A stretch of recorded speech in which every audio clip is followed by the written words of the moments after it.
Hey, this is Tom Calvin. Thanks for tuning in to Tomorrow's Legends.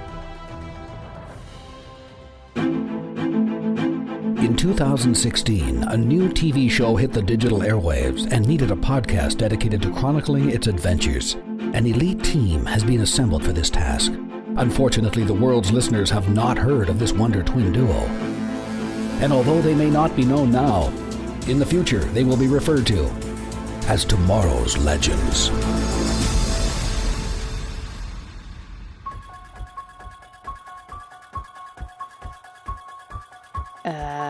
Flash? Are you here?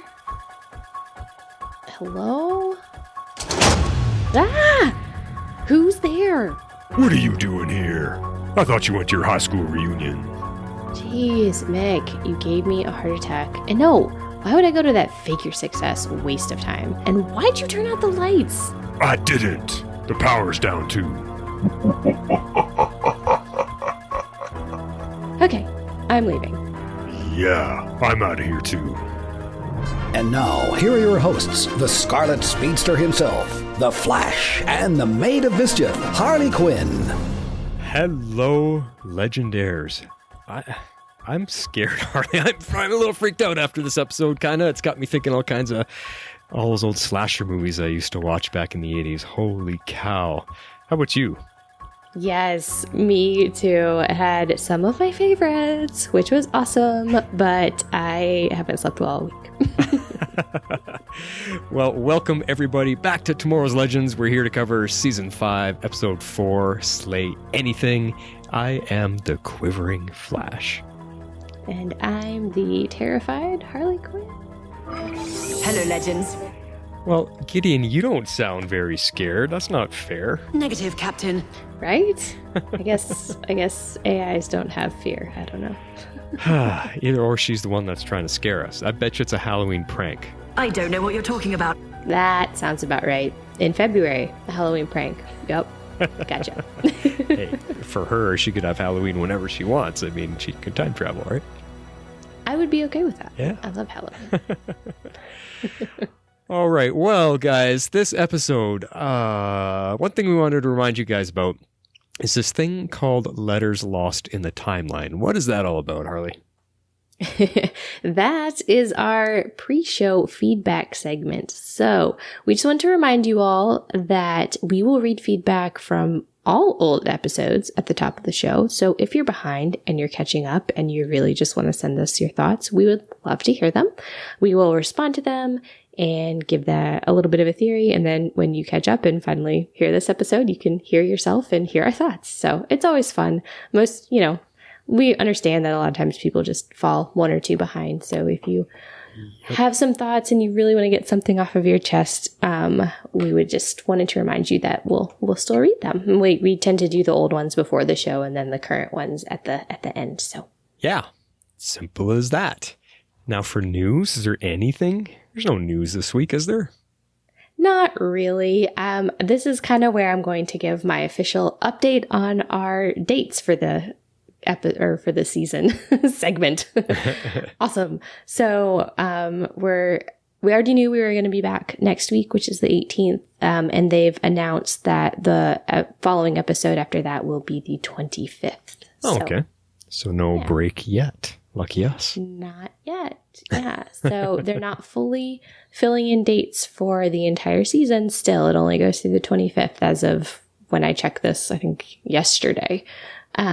But so far, no hiatus has been announced or anything like that. So cool.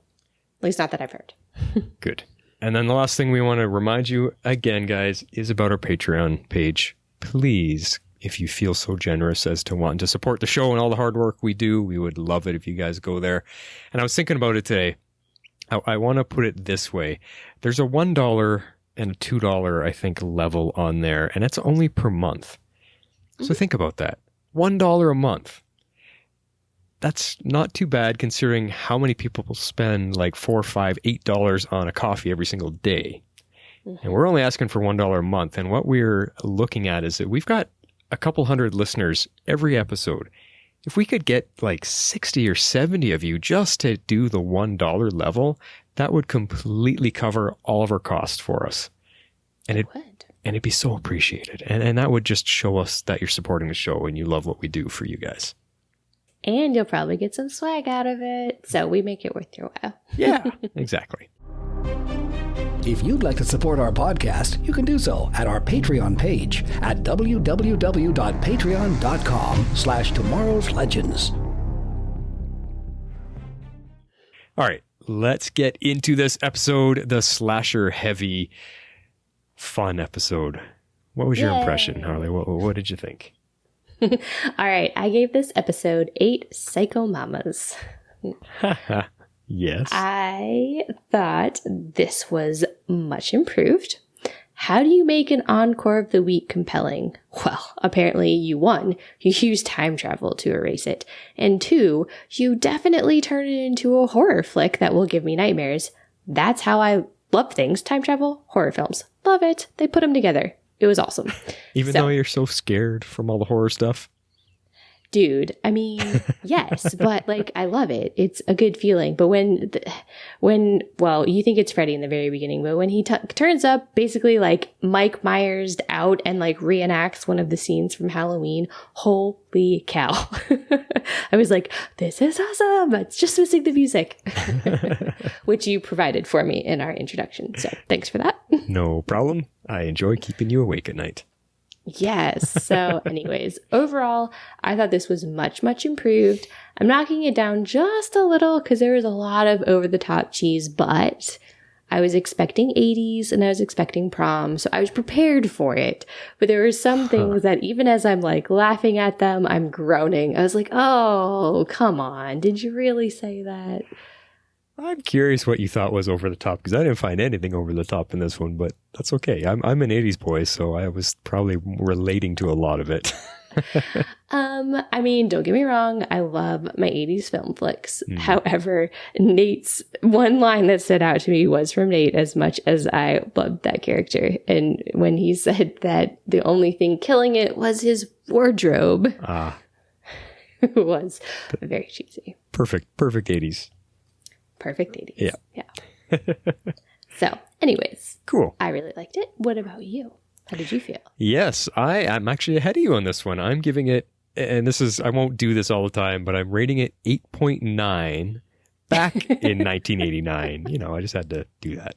Technically, it's a 9, but okay, you know what? That's a dumb rating. Where's my creativity gone? Like, what the heck? Anyway, the point being is this is how Legends does a great episode. What a turnaround from last week, like you were saying, Harley.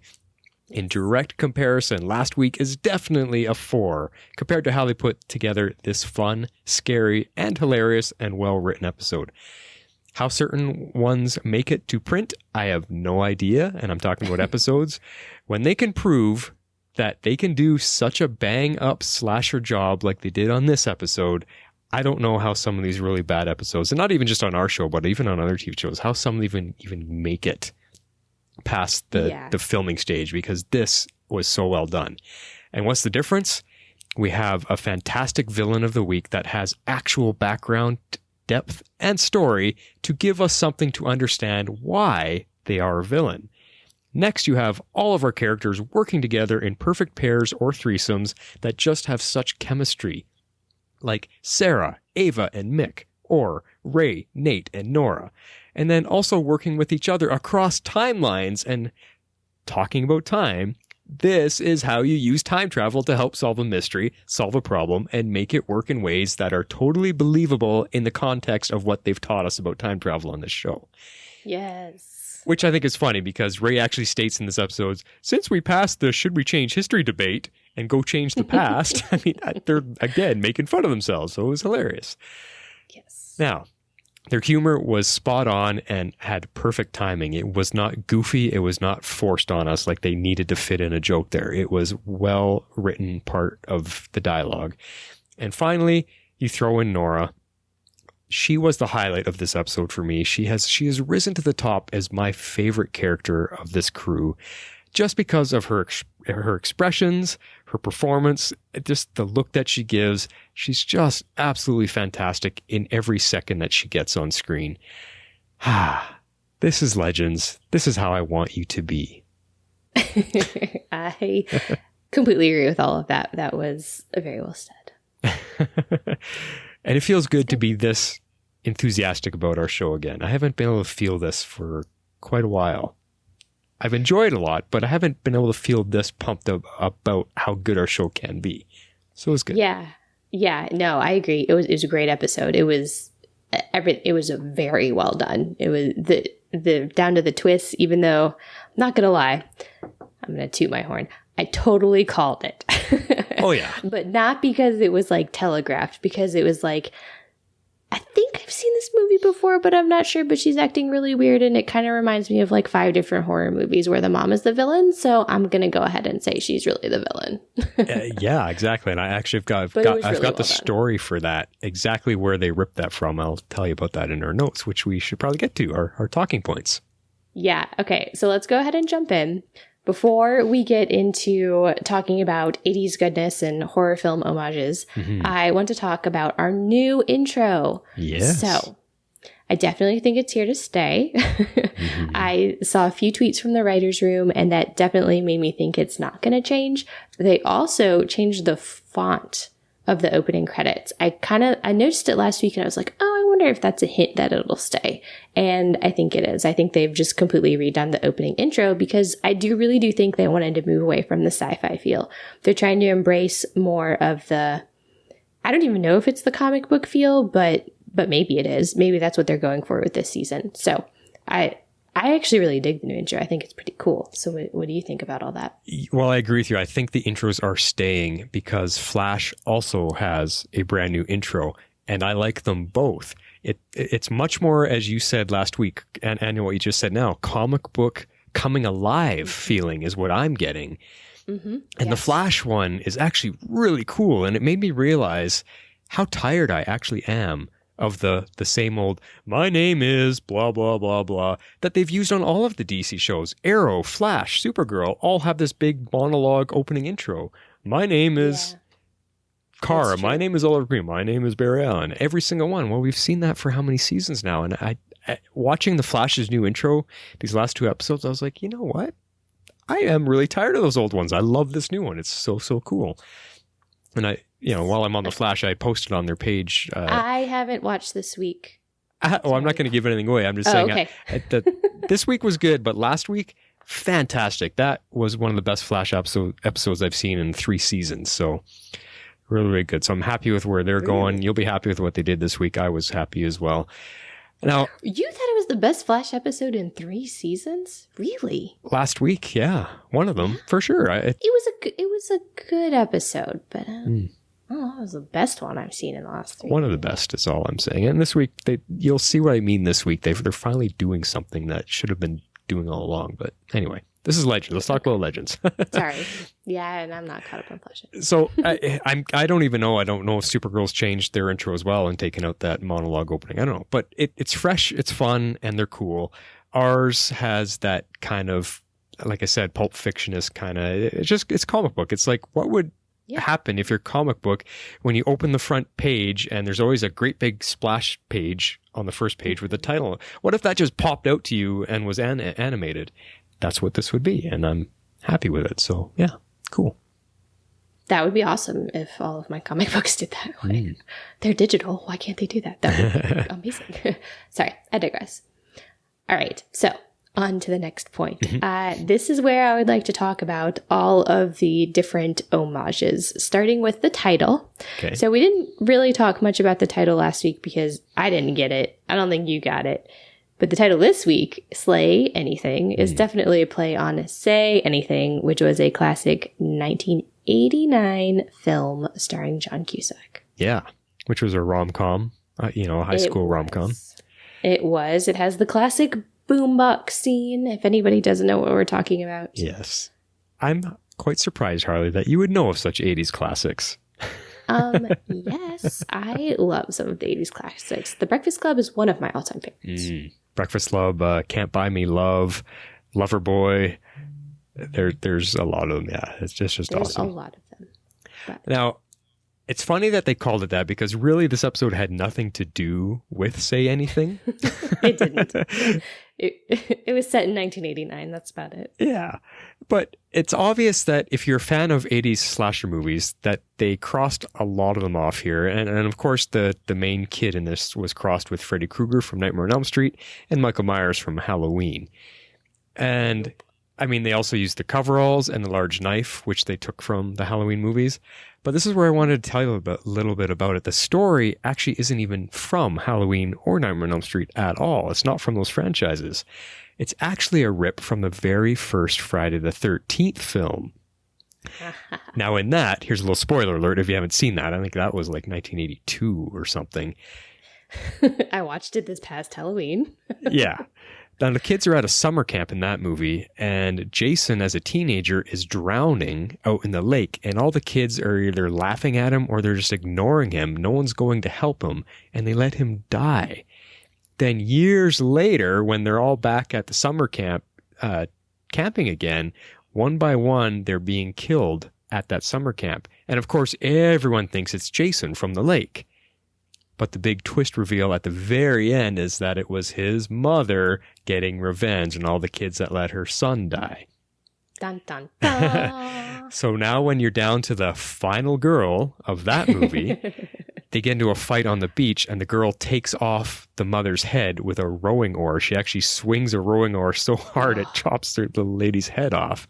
Very iconic, gruesome scene, might I add. Yeah. And then she jumps into a rowboat and goes out in the lake, as the sun starts coming up. And it's right at that moment that Jason suddenly comes alive from the depths of the water and jumps out of the lake and grabs her from the boat. And now he's the guy to get revenge on the kids and his mom. And that's where the movie ends. And that's where then you go on to Friday the 13th, part 2, 3, 4, 5, 6, 7, 8. And however, there's been 12 of them so far.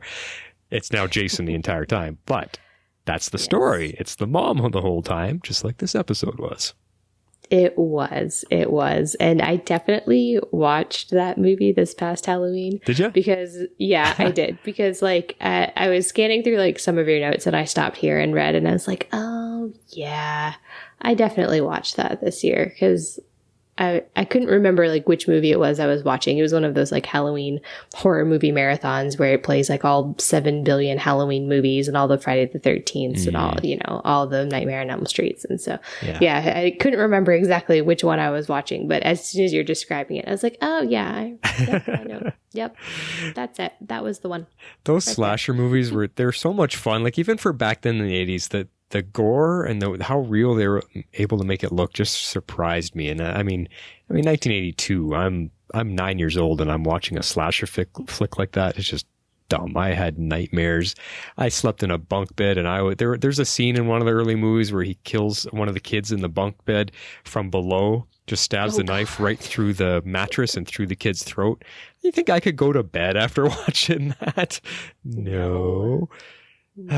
But they're fun because I always laugh that, that Jason's walking. He never ran. He never moved fast. He just walks after the kids with his weapon of choice. And the kids are in full sprint, running through the forest, running down the road, whatever. He's walking along and somehow they run into him. How the hell did he get ahead of them when he's walking along like a slow zombie and they're in full sprint? I never understood that. They've never explained that, how he suddenly gets ahead of them when they should be 3 miles ahead. I don't know, but that's the fun of these movies. It is. Yeah. You kind of can't dissect them too much, but they are fun. If you're in the mood to be scared, they'll get you. The Halloween music all by itself still gets me. It's creepy. Yeah. It's one of the best. And it's just simple piano. That's it. I know. 3 keys. I know. Cool. So creepy. All right. Okay. Encore of the week. Ugh. Encore, come on. Let's find a better name for that. Villain of the week? We can create a better idea. Let's think of that. Legionnaires, Come on, send us your better ideas. Instead of Encore, what could they call these resurrected souls from villains past, I guess you could say. I don't know. All right. Well, our villain / encore of the week. Anyway, so we're going to dissect kind of the main storyline right here, and then we can dig into some of the fun stuff of more of the side plots. Okay. So, we kind of already talked. I already gave this away. I'm literally reading my notes at this point. So one of the opening scenes was straight from one of the Halloween movies. Okay, so we already covered that, but I still loved it. It's creepy as heck. And I was like, oh, yes, this is going to be good. And then I liked that the dance scene was more of like a classic Carrie kind of feel, where they were trying to, what did they drop, like the blood on her or whatever? Yeah. I haven't seen that movie in a long time, but Nate's quote just like cracked me up. He's like, I bet those bullies don't know how that ended. Yeah, I bet they don't. Yeah, they combine a lot of old 80s horror movies here, and it was fun to try to pick them all out. It was cool. It was really neat. I think they just kind of combined elements of everything to create a story, and it was fun. Yeah, it wasn't, like you said, any one story. It had elements of all of them. I mean, there were nods to Halloween, Nightmare on Elm Street, Friday the 13th, Carrie, and I'm probably missing some, but, they definitely got all the classics in there, and I was quite pleased with it. Yeah. So. Yep, it was fun. Cool. All right, so now I want to talk a little bit about the encores specifically, because when they're coming back, they're getting a superpower is probably not the best way to put it. It kind of was for this particular encore villain of the week, where she had the telekinesis, since, I don't know, Ava explained it, that serial killers often feel powerless, which is why they do what they do, so they can be in control. So telekinesis kind of made sense. When when Rasputin came back, he had his little, like, bauble thing. And I think that was supposed to maybe play into, like, his mysticism and how he could, like, tell the future or something like that, maybe. Okay. I don't know. And then Bugsy, he had his gun, right? So yeah. I don't know. We may have to just see where they go with it. I don't know. What do you kind of think on how they're powering these? Well, it's an interesting idea. I mean, yeah, his mom gets the telekinesis here. And I don't know if that's a for sure thing yet, that idea. But what was funny is when as I was doing my notes here, and I was reading your line about Freddy gets telekinesis as serial killers often feel powerless, and I typed in, well, his mom does. That's an interesting idea. I got this wicked deja vu last night. Oh, really? When I was doing these notes, and just reading that line, and I'm like, have we recorded this episode before? Because I totally felt like we have done this one already. What's going on here? It was real. So I think I had creepy vibes just hanging around. Twilight Zone. Yeah, it was crazy. But anyway, I'm not sure if that is the idea. We'll have to keep an eye on that to see if this continues. I mean, Bugsy got a super gun that could shoot more than one person at once, because that's all he did. He shot people. Exactly. So I can see you pulling on that. So we'll have to see. We'll have to see if that continues. Yeah, I'll be interested to see how they make that work, because that's the whole thing, is the encore has to be able to kill people so that Astra gets her little coins, her souls, her currency, because that's the only way that she gets anything out of this. So yeah. No. Ooh, I wonder what happens. This is a total side note, but what do you think happens to those coins if they change, like prevent the encore from happening? How so? So she never really technically killed anyone. Well, she killed a bunch of people in this episode with her knife. Yeah, but they reset it all. They stopped her. Well, see, this ties into the confusion. Because there were some people confused on our Facebook page. I saw that because they were wondering, well, how is she in the past and the future at the same time? And it wasn't. I mean, it was. They had the original 98 version, original as it happened, that they were witnessing. 89. And when she was brought back to life, in 2004 during the reunion, so she could get revenge on the rest of the other kids at the school that were coming back for the reunion, the ones that she didn't kill originally. That's the separation there. She wasn't at the same time in both places. So no. Yeah. No, she died. She says she died the same night her son died. Yeah. Yeah. So, I mean, she was killing people in both time periods with her knife. So But it's only the reborn version that I thought gives Astra the power. Yeah. The souls. And she did get a couple people though.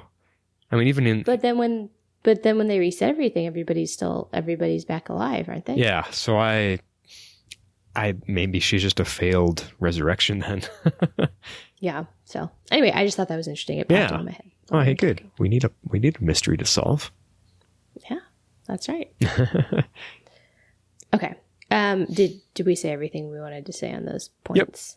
Yep. I think so. I'm feeling like the Scooby Gang right now. We're in the mystery machine. I know. I loved Scooby-Doo.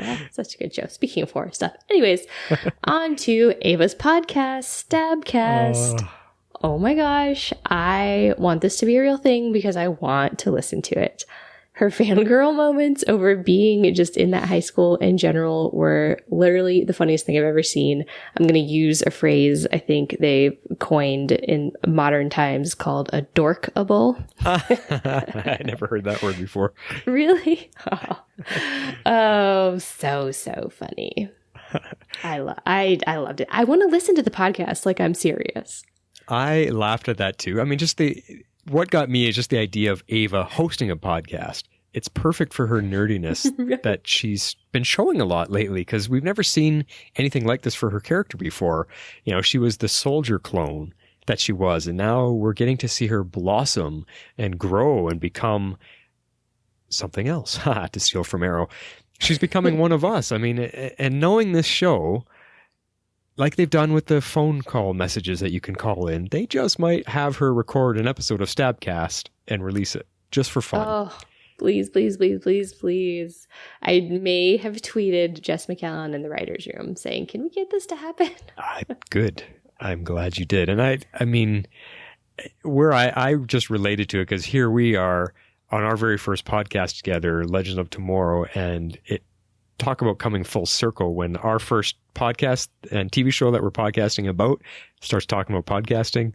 That's a full circle story. That's hilarious. I know. Oh, it was so awesome. I was like, oh my God, this is amazing. And then when Nate is listening to it, like live, like on the show, he's like, oh, entertaining and informative. It's like, yes. I love this. Love it. We should send them both links. Tweet both links to those two actors.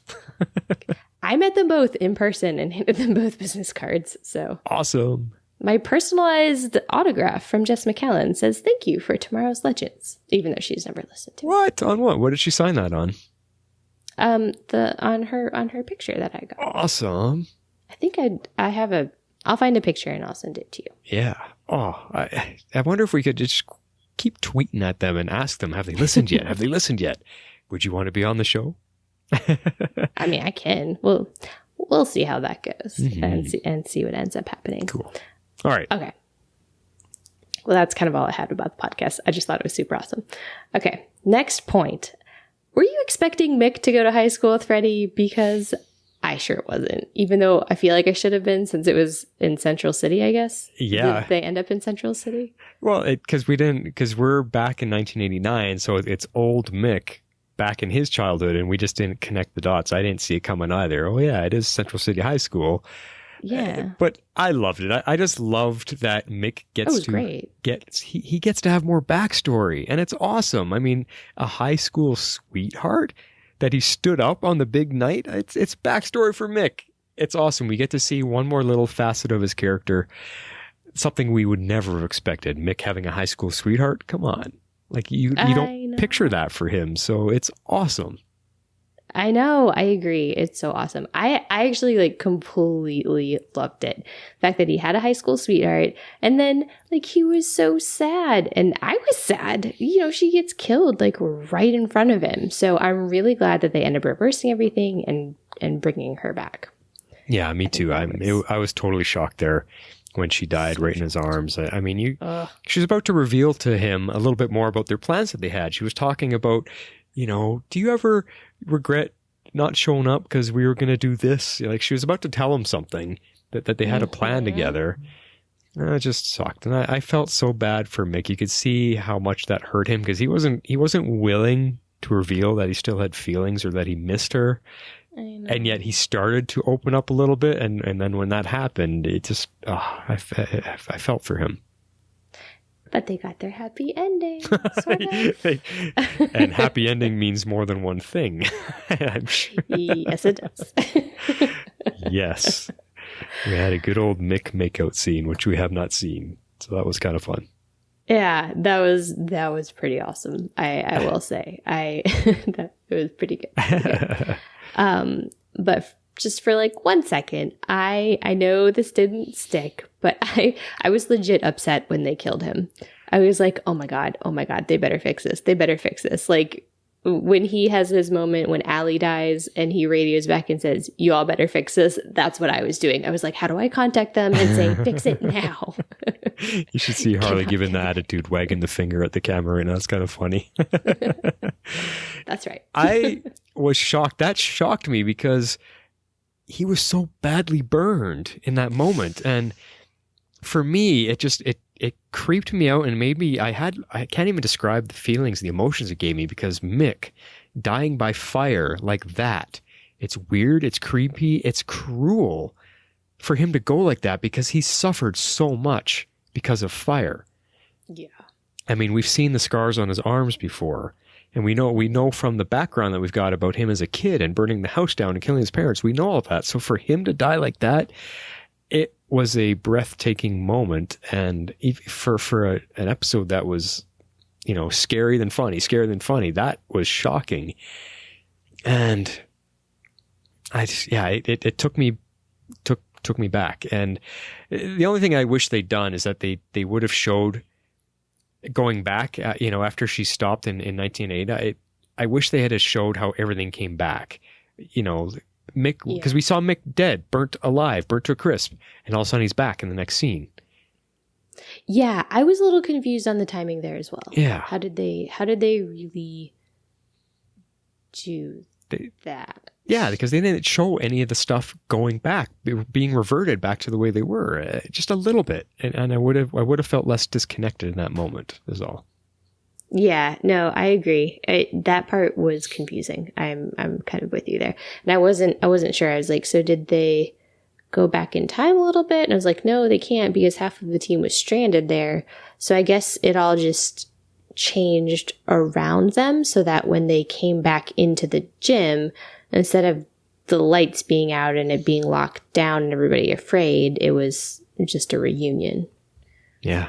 Yeah. So that's the only thing I can I was still confused after two viewings, so. yeah, I know. I mean, me too. But, so there you go. That's why that's the only part I can nitpick about, really, and knock it down a point. It was just that, I think. Mm-hmm. Yeah, for sure. That was a little confusing. All right. So let's talk just for a second about how they actually use time travel to eliminate the Encore. Mm-hmm. I absolutely loved this touch. I think it made the story way more compelling. It had some twists and turns that we weren't expecting, and it definitely kept me entertained. So I was very happy to see time travel used once again in a smart way instead of just set dressing. Yeah, well, like we both said in our opening, we already touched on a little bit. It was so smartly put together. It made the use of time travel relevant again on our show. Because last season, it was not at all. It was really dumb how they used it. And then it also pulled on past seasons and past lessons that they have learned about time travel, whether they were joking about it like Ray was or whether they learned from it. Oh, hey, we can go back and do this and this to fix our problem here.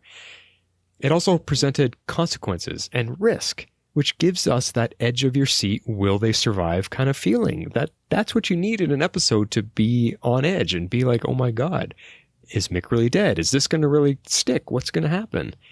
Exactly. Yeah. They killed not only like side characters, they killed one of our characters. Yeah. Yeah. So they just such a smart job with it and made, like I said, made time travel relevant again in how our show uses it. So yes, quite happy with that. Now, it was also full of some real jump scares, this whole episode. I mean, there was funny moments, but there were some jump scares, and ones that you jumped and then you laughed at yourself for jumping at that scene because the next part of the scene was funny. So it was really scary, but then it ended up being real funny. And just that's what made it so entertaining for me. But then I was thinking about it after, just the idea of a serial killer, someone on the likes of Jason or Michael Myers or any of these guys, one of those guys having telekinesis powers, that is a freaky idea. No kidding. It would pretty much make them unstoppable. Yeah, well, I mean, look what the mom did to that one girl that she threw in the locker and crushed the locker around her. Holy crap. Mm-hmm.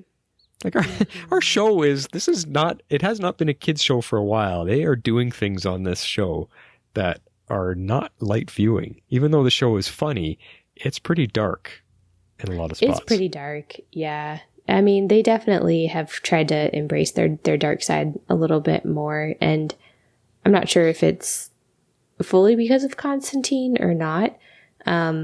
And we'll get to his storyline in a minute, but I do like that so far this year, he's kind of almost kind of off on his own. I like having him as a subplot. I think it works better and is more compelling, but it is because of him. Yeah. We had no darkness like this until he came along. Yeah, I guess that's true. Not on this scale. We had villains, like if you think, of the villains we've had them, but they were not violent. They were not bloody murder killer types or demonic possessions or anything like that. It was, definitely not this dark. True. All right, let's talk about Nora. Yay! Let's talk about Nora. I know. I loved her too. I loved, she was bringing the feels, in such a big way this episode. I thought she was fantastic throughout the entire episode. And I really loved her connection with Freddy and kind of how she almost, even though she doesn't, stick around throughout his life, in those couple of moments that she sees him and helps him, she kind of becomes almost more of a mother to him than his actual mother. Mm. So I thought that was really touching. And I loved in the end when they kind of go back to 2004, and I thought it was just really cute. You kind of see Freddie and Tiffany, they're married, they're at the reunion, everybody's happy. So I liked the payoff, and I loved everything she did, down from the initial comedy when she first shows up with all her fairy godmother bits, and then her terror when she thinks Freddie's really going to kill her. Sort of. And then, it just kind of evolves into her concern and how she can actually help him and kind of turn his life around. I absolutely loved it. She got story for a character that we don't get to see enough of. Yes. I so loved Nora this entire episode. Her performance is simply the best. I have no idea why she isn't part of every episode and part of the regular crew, and they get rid of one of the other characters permanently. Charlie. I loved that little moment when she says, so this is prom. It doesn't seem like much because she says, so this is prom, and Ray's like, well, it's, and she's like, no, I love it. What that moment does for us is it reminds us that she didn't get to have a normal childhood growing up as Damien Dark's daughter. So I think we kind of forget where she came from sometimes. And that little scene just reminded me of that. And I thought, oh yeah, Nora is experiencing life that she missed through being with this team. And I really like that for her. That makes me happy, makes me feel good that she can do this. And like you were saying, the fact that she can do some good, yes, it's just wonderful for her character. And what made me laugh is that some people, I think, noticed on our Facebook page, and I noticed too, that everything she was wearing in this episode was that same fairy blue. It was, but it was good, and it's probably better for the actress to not be stuffed into that ball gown the whole time. That's got to be uncomfortable. Yeah, but she was priceless. She was amazing. Like I said, her expressions, she's so good. Whether it's snark or sass or fear or smiling and happy, that actress is phenomenal. I don't know why they don't make her a regular on this show every single episode. She's far better than some of the characters we have. I know. I'm sad that we're losing both their characters this year. Yeah. Now, one of my favorite parts of the episode, and this might be one of the ones that you maybe say was over the top cheese. And I wish I could use this as a quote of the week for one of the funny moments, but there's nothing in it. But that photo booth sequence. Oh yeah, that was awesome. OMG. It was so perfect from that era. That late 80s, early 90s era, and the movies that are around that. I mean, it was just awesome. The music and the positions that they were in, that made me feel like Breakfast Club, because they did that in that movie too. Yes. And you could tell that the actors were all having so much fun with it, because I'm sure most of them are from those eras themselves as teenagers. So they, to get to rekindle that, you could tell they were having such fun with it. And I bet you there's way more of those shots than we got in the episode. Oh, yeah. Some of them have already been resurfacing on the internet. Oh, have there? Peruse Twitter. Post some of those on our Facebook page when you get time. Okay. Post some links to more of that scene, because I want to see more. That would be awesome. Yeah, there were some. Yeah, there were some that definitely got like circulated around on Twitter. I don't know how many or like where exactly they're coming from, but I'm pretty sure at least some of the ones I saw were different than the episode, because some of the actors were tweeting them. So it was kind of cool. See, that's where buying the Blu-ray box set and watching the outtakes would be perfect for, is that kind of stuff. Oh yeah, for sure. That would be great. No, I agree. I love that scene was fun. No, I didn't think that part was over the top cheese. It was some of the lines, some of the stuff in the beginning, but it was intentionally meant to be like 80s cheese. So I was way more like accepting of it, because I was expecting it, because I knew that this was an 80s feel. It was a horror feel. Like, you know, it had, I knew what to expect, but it was just, some of it I was just like, that was just so cheesy, but it's okay. You know what is why 80s movies are so great? Because back then, special effects were not that well developed, and it was a premium to use them. 80s movies counted on story, character, and music to push the plot line. And that's why those movies are so good, because they're so well written and so well developed, because they don't have the special effects to waste your time, or to when they need a 5-minute gap because they can't write anything. It's story, characters, and music. Hell, even Ghostbusters holds up, y'all. And it's got some bad effects. Yeah. So anyway, all right, let's move on to Zari, because she's here with us again. Sort of. I mean, Zari, the character, is here, but it's debatable. Okay. Anyways, all right. I'm just gonna throw it out there. Tala was right. I do kind of hate Zari 2.0. But it's okay. It's okay. I'll get over it. Like, I can appreciate it. I'm just really waiting for her to be a little less like Valley Girl. You know what I'm saying? Reality star, Yeah, that like almost like shrill at times, but just like, look at me. Oh my God. Like, I just kind of can't. He just tortured me with that much. Oh. But, okay, I've got a but. We did really get to start to see her deeper side a little bit. She definitely puts on a bit of a show. Like, she's kind of like a reality star. Like you said, she's always on, you know, she's always that person, that persona. She's what her fans need her to be, because that's her business. It's her brand. That's how she makes money, is by always acting out that persona.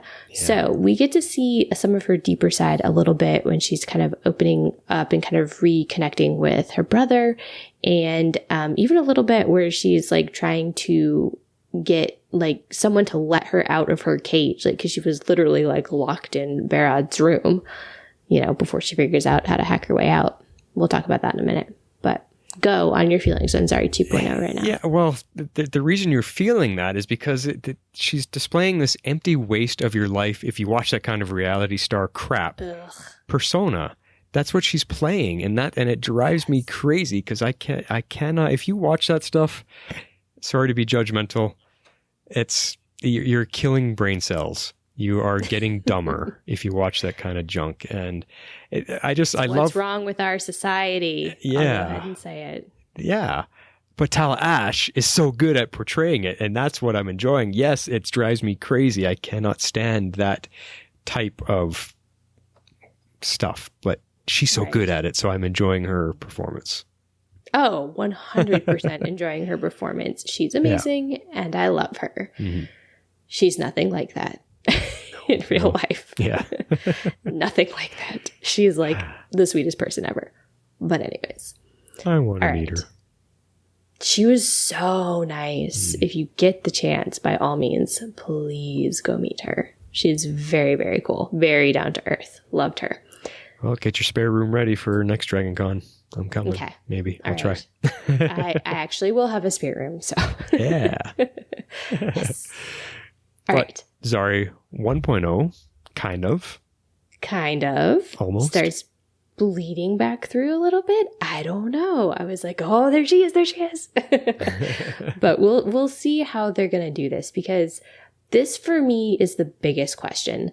Like, how are they even like going to handle her potentially regaining some of her memories? I don't even know. Is this like an all or nothing situation? Or is it just that she'll start to be aware of her alternate life? So the scene that we see is her flashback to actually meeting the legends. And then, she was doing some like hacker crazy thing with, I don't remember if it was like a drone or what it was, because, we haven't seen the episode in like years at this point, but she remembers that she knows how to hack and clearly remembers everything about Gideon because she just logs on and lets herself right out of the room. So I'm curious as to how they're going to try to integrate those memories with the person that she is today. Is she going to revert back to the original Zari? I don't necessarily think that's where they're going. Or is she just going to start remembering enough of the past life that it just changes her just enough to where we almost have a Zari 3.0, if that makes sense? Yeah, and it's confusing and it's weird because it starts when she hits the keyboard. She gets those flashes of everything.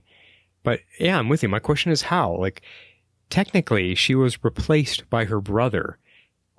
If you think of the scene, she got physically replaced by her brother. He took her place. It's not like she died and he's a new character. Yeah, he replaced her.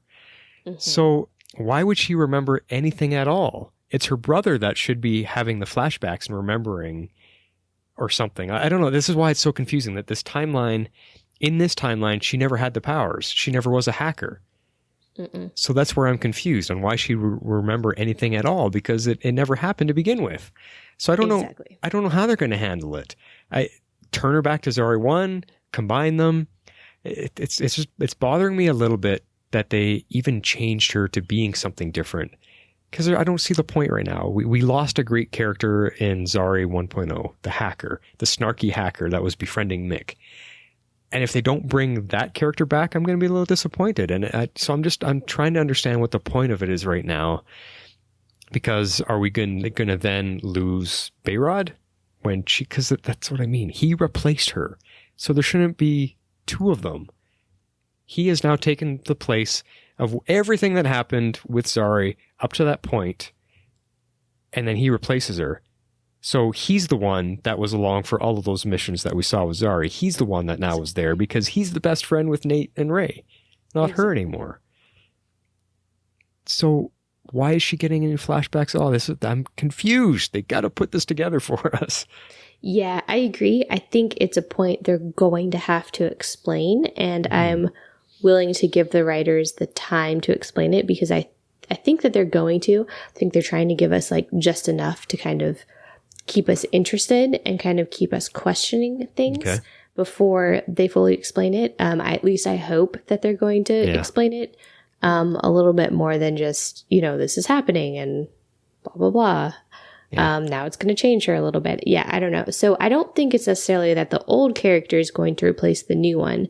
That's why I think it'll be interesting to see how her being able to, and Nate, quite honestly, being able to tap into these old memories of each other and sort of put those pieces together, because it's kind of changing their characters like as they are today. So I don't know how they're going to do that exactly, because it is confusing. It's a phantom timeline. It's a timeline that doesn't exist. It's basically Flashpoint. It's our version of Flashpoint.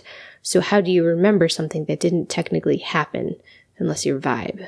Yeah. Which she's not. But anyways. And the point with Bayrod, it's making it hard to connect to him. I mean, I know you're enjoying his dry, deadpan sense of humor, but as a character, I am so not connecting to him at all, because when Zari joined the show, we saw her story from the very beginning, how she was uncomfortable with time travel. She didn't understand it. She kept trying to hack it. She kept trying to figure things out. Can I save my mom? All that kind of stuff. We grew with her on the show. Boom. They replaced her with Bayrod, and now Bayrod is the best friend with Nate. He's been on the show. He's had the air totem. He's the hero. And it's like, wait a sec. We've never seen this character grow into that at all. He just suddenly is. the character with the wind totem, and he's the hero, and I'm like, and I feel kind of uncomfortable with his scenes because like I don't know this guy, I don't know him, I never grew with him through 2 seasons of our show. They just threw him on us and said, "Here, this is the new Zari, accept it." It's weird. It's giving me a weird feeling with him. Yeah, no, I mean, I kind of agree with what you're saying. I like his humor and aspects. I mean, I like the actor a lot.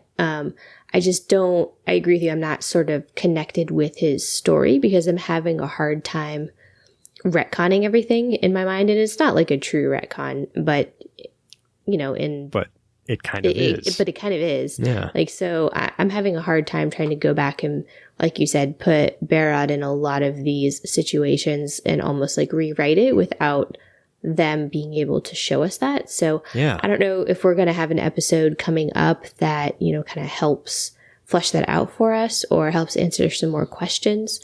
I mean, I do kind of like, while we're on him, let's kind of roll into this next point, which is that him and Zari at the moment are kind of almost like reconciling. I'm not getting the impression that they've had a very good relationship, which is kind of startling because he was the reason that she did everything in her life. The old Zari. She wanted to save him. Yeah. Exactly. And everything was about him and about protecting her brother and protecting her family and getting her family back. Yep. And in this reality where she's never lost anything, I don't want to say that she like takes them for granted because I don't think it's necessarily that, but they definitely are almost all at odds with one another in very strange ways. They're obviously well-to-do. They're obviously quite close. We got to see that last episode, but I mean, Barad kind of mentions that his parents are always worrying about him, and Zari's like, no, you're just the favorite. And he's like, no, they're worried about me. I've been in business school for 5 years. Like, they don't know what I really do. Like, you were a millionaire at 19, blah, blah, blah. You're a self-made woman. You're powerful. You're this, you're that. So it's kind of interesting to see that whole story and to kind of see their relationship now based on what we knew of their old relationship, I guess, where she was always trying to protect him. Yeah, it's opposite. Yeah, completely. In a lot of ways, yeah. Yeah. Yeah, I don't know. I don't know how they're going to work through this. This could be the storyline that goes all season. I don't know. It looks like they're trying to get through it quickly when we're 3 episodes in, technically. I know. Yeah. I don't know. We don't have a lot of time to work with. I mean, is she going to at any point remember any of this stuff, like about her family? The fact that they were hunted down and persecuted and that her family was murdered? Yeah, I don't know. I mean, is Nate going to be the one that remembers and tells her? Or will she remember? I don't know. It's just the way it's unfolding is bothering me a little bit because it's not making clear sense. They're not explaining it. And I don't know. We'll have to see. We'll see. Okay. All right. Why don't we close it out with some Constantine talk? Yeah. You've got some positive and I got some negative. This is where I'm coming down on the episode. So let's hear what you start with. Really? Oh, that's hilarious. I actually kind of liked it. I'll explain it. You'll understand what I mean when I say it. Okay. So here's the points that I really liked. First of all, and I don't know why, and this is super random, but every time he says, "Damn it, Gary," it just makes me giggle. Like, it just makes me happy. Yeah. And I alluded to this earlier in our discussion, but I actually really like Constantine going kind of off just with Gary and I guess now Charlie on these little side missions. And so that was kind of fun for me to not have them try to shoehorn him into the main plot. I think it makes more sense for him to have his own plot that is more revolving around Astra and him trying to figure out how to deal with Astra, whereas the team can deal with the Encores. I think it works very, very well. And it's almost like a mini Constantine series embedded within Legends. I think this is a much better take than what they tried to do last season, in my opinion. Also, one last point before you go on your, I don't know if it's a rant, but go on, talk about your side of the things. It's the house. We got to see the house. This is where it all happened. This is where Astra was banished. And I'm excited. I want to know what's going to happen. I want to know more about her mother. I want to know why her spirit is locked in some room. I want to know what the hell is just going on with his whole story and that family. Like, I'm actually excited to hear about that. Okay. See, I don't actually disagree with you. I agree with everything you said. Okay. But it's for all the reasons that you said why this doesn't work on our show, why it isn't good. And this is where it loses points for me, because the entire stuff with John was a waste of time. It was so disconnected from the main episode and so jarring every time they went to it that I wish they didn't even have it part of the episode at all. Just separate him back into his own show, take Charlie with them, and be done with it. It took way too much time away from the fun I was having with the main plot line with the 80s and the slashers and all that kind of stuff that I actually really almost hated that segment. And I'm not saying that's because it was bad. I agree with you. It was a really good Constantine segment if it was part of a separate show. And you coined it perfectly by saying a little Constantine miniseries within our show. Mm-hmm. Great, because we enjoyed Constantine. Give him his own show back, because this took away from our awesome episode that was so enjoyable. It was just so jarring to jump to Constantine right when I was having fun, and I jumped to this completely separate. There was no connection at all to what he was doing and what our team was doing. And or dedicate an entire episode to a John story then. Don't try to mix it in. Because it was good stuff on a Constantine level. It was awesome. But for this episode of Legends, get rid of it. Don't fit it in here. You know what I'm saying? I agree with you, but I don't want it. Yeah, see, I don't know. I didn't really think it was that jarring. I felt like they had placed it in decent parts of the episode where the cuts away made sense. And we closed the episode on the big reveal with Astra's mom. Mm-hmm. I mean, so that was almost like a coda to the show, not like part of the show itself, is kind of how I viewed it. So I personally didn't find it as jarring, which is interesting because I actually rated this episode lower than you did. But it sounds like I actually may have liked it more. I'm not really sure. That's what I'm saying. Everything in this episode was good. Even the Constantine stuff was good, but I didn't want it part of this episode. Make it its own separate episode. Give us a lot of John Constantine and flesh out the story, because it is good stuff based on his history. It's so disconnected from the time travel goofy fun we were having with the slasher movies. It took away time. I wanted an entire episode of the fun we were having. That's all. Well, Constantine, it's almost like they're trying to recreate a backdoor pilot for Constantine to get his show back by doing the stories that they're giving him right now, because it is good stuff. They are. I kind of think they are, if I'm going to be honest with you. I really do hope that's where it's going, because I think now Constantine would be significantly more successful than it was. It was almost ahead of its time. Mm-hmm. The timing, I truly believe it was bad timing, and probably a bad network, but mostly bad timing. Yeah. It was just a little too early of the quote superhero craze. They're trying to capitalize on the Marvel stuff, but Constantine was a little too dark and too supernatural, I think. Yeah, he's not superhero. He's supernatural. Exactly. But maybe he's developed an audience now, and people might follow him if they do go to another show. I think he had an audience. It just wasn't playing well on NBC. Yeah. Stick him on the CW. I think he'll do well. People watch Supernatural for 15 years. And all the vampire stuff. Exactly. Yeah, so probably. But again, to highlight a point, this shines a beacon of bright light on why Constantine doesn't work on Legends. Because they have to segregate him so much from the main storyline, give him his entire own storyline, and not even make him part of our show anymore. And it works. I know. It does. I know. And I hate to say it.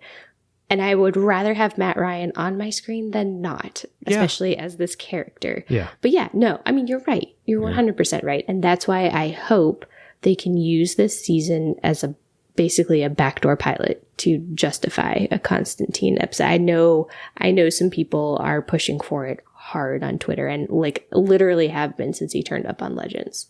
A backdoor reboot. Exactly. Yeah, not really a pilot. It's more of a, not even like a reboot. It would even be like a backdoor save the show. Because it's not a spin-off because it was originally its own show. It's sort of a reboot, but not really because they've been doing it on Legends. And they're not going to, I mean, they've effectively canonized, with Astra, they've canonized all of this into the Constantine lore. Yeah. So, it is a spin-off, but not, it's very confusing. Well, it's bringing the show back, because there's been other TV shows that have gone off the air for a couple of years, and then it got True. With not revitalized, what's the word I'm thinking of? Revived. So, yeah. There we go. We need a Constantine revival. There you go. Tweet that. Hashtag. Hashtag Constantine revival. Tweet that now. Yes. Get on that tweeter machine. All right. Well, that is everything that we got for this episode. It is time to get to our quotes of the week. Shape of an eagle. Yes. Quotes of the week. I'm sure we got some good ones out of this episode. But first, what was the winner from last week? The winner was A Little Too Much Diversion. You're going to make me listen to this karaoke again? What's going on in there? Oh, it's awful. The worst thing I've seen in my life. And I was there when the Hindenburg went down. Bum, bum, ba-dum, bum, ba-dum, ba-dum, bum. She's driving me out of my mind. That's my girl. Hard for me to find. I can't get it out of my head. Ah, there we go. That was so bad. So bad. I know, but it was great. Well, what did you find for us this week for funny quotes? All right. Well, I'm switching it up. I don't think there's a single Ava quote this week. And we're going to start with Damn Little Ponies. Well, look who's finally off the clock. Oh, no, not again. Oh, yes. Oh, yes. It's the same thing every time. Kid gets a fairy godmother. What do they wish for? Oh, you get a pony, and you get a pony, and everyone gets a damn pony. I love Nora. Oh, I do too. everyone gets a damn pony. I know. It's just at her facial expressions. Oh my God. So Oh, perfect. Love it. All right, what's your second one? The Mick That Got Away. Why didn't you tell me you were going back to my old school? You went to school here? What? Nick, this is why you need to come to team meetings. Do you remember anything about Freddy? Yeah, he was a loser. Oh, come on. Friggin' Mick Rory. Allie, remember? Is that you, or? No. Are you sure? Because you look exactly like Mick Rory. No. My name's Dick. Telling you, Dick, team meetings work wonders. Real creative on the spot there, Mick. Real creative. I love Sarah's comeback, though. Telling you, Dick. Yes. Good stuff. Good stuff. Good stuff. All right. Where are we going to go for our serious scenes? Who won last week? The winner was Master of the Dark Goodness. Hey, whatever really happened back there with Astra, I'm sure it wasn't easy. What are you talking about, big man? Just so you know, if I had taken care of Nora back when we all thought she was evil, we wouldn't be happy and together right now. I had the chance to pull the trigger to end all this. But I couldn't do it. Now, what's all your grinning about? Just happy there are still good guys out there. Even if one of them is a master of the dark arts. You know, you're wrong about me, Ray. But I will save Astra, and you should know it's just as much for me as it is for her. Right? A little bit of serious stuff there. No. Yeah. I like that scene. That was good. All right. Well, where are we going to go this week? What's the first one? Kind of funny. You went with a Mick and Nora quote. I've got a Mick and a Nora quote. So the first one is High School Mick. Come out here and face me, you bastard. Rory, are you trying to get yourself killed? Killed Allie. He's gonna pay. She wasn't just some girl, was she? She was my prom day. We went to the same school together. We kind of had a thing. Then I went to juvie, but we still wrote letters to one another. I was gonna break out and take to the stupid dance. Then I blew her off. Rory. What? I was young, stupid. Yeah. I just liked it because it's some Mick backstory, some stuff you would never expect about him. Yeah, I know. Yeah. I liked it. It was good. It's a good scene. He tried. But my next one, I think, for me, is the better one, and it is called Fairy God Counselor. Freddy, wait. Leave me alone. What? You don't want to be alone right now. How would you know that? How would you know what I want? I've spent years wanting these kids to be my friend, and I couldn't even make it happen with a fairy godmother. I cannot wait to be done with this stupid place, and I hope they all get what they deserve. No, you don't mean that. Yeah, I do. No, you don't. Look, I get it. I have given in to my demons. I know what it's like to want to make the world feel your pain, but that is not who you are. I see so much more in you. Listen. God, being yourself. That is a magic stronger than any wish. Being truly okay with myself. Scars and all is how the right people truly found me. Now, if you had one more wish to show all of them who you really are, what'll it be? Yeah. Nora's so good. I know. That's a good one. Yeah. You said earlier, she really brought the feels, and she did. Oh, man, she did. Let me tell you. Yep. All right. That's our quotes. Harley will get them up for you to vote on, and let's get lots of votes, guys. I want tons. I want to hit the 20s, at least, on our votes. Yeah, that'd be good. I want it to be like a competition of which vote's going to come out on top because they keep climbing and climbing. All right. Next up, it is feedback. Feedback. Auditory powers, activate! And we are going to kick it off with an email from Kerry Johnson, and I'll read Kerry this week. He says, slay anything. So, there's a scene early in the episode where Ray tells an exasperated and exhausted Nora that right now it's all about what you want. Her response, after a groan, what I want is to be done with this gig. We have to believe these lines reflect Brandon Routh and particularly Courtney Ford's sentiments about the show. Then Ray says, at least with this job, you have the opportunity to make people's lives better. And I would love to believe that this line reflects Brandon and Courtney's true sentiments about what their willingness to stay on the show has meant to us fans, because it has certainly made Legends better. Finally, there is one last line where Nora says, how am I supposed to help these kids when these kids don't even know what they need? I can't help but think that line is directed at the producers, directors, showrunners who woefully underutilize the character of Nora and Courtney's tremendous talents. Okay, I'll get off my gonna miss Courtney and Brandon when they're gone soapbox and offer feedback on the episode. It's an interesting point, Carrie, but I doubt the writers are going to be that blunt and direct. I doubt it.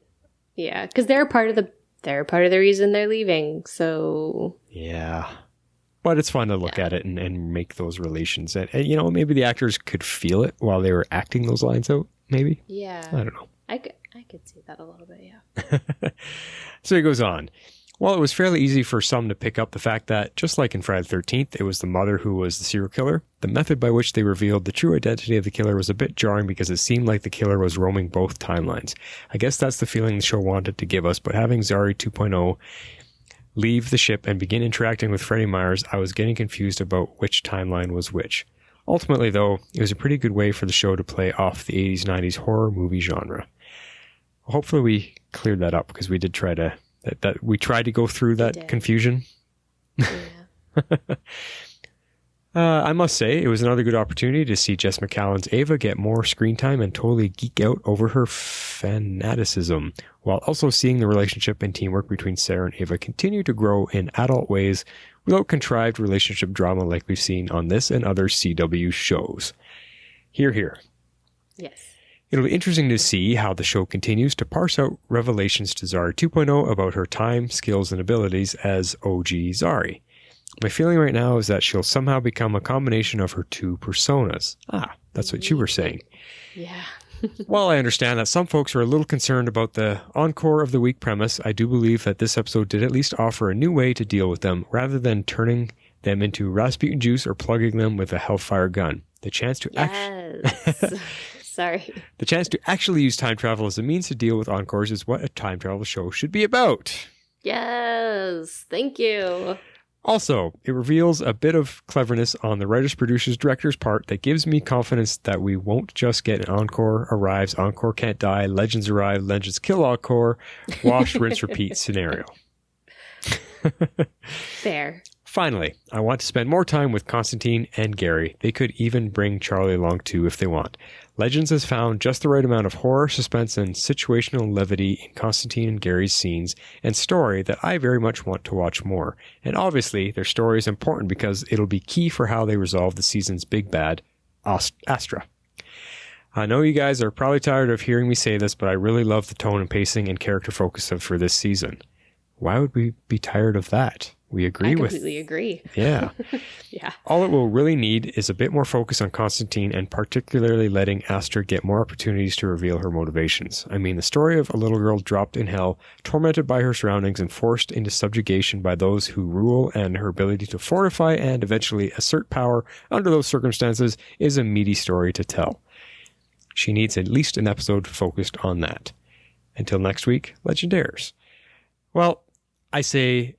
how about their own show? Back to what I was already saying. That way they can really flesh it out and let our legends jump through the timeline and do all the sci-fi, timey-wimey fun stuff. Separate the shows. Yeah.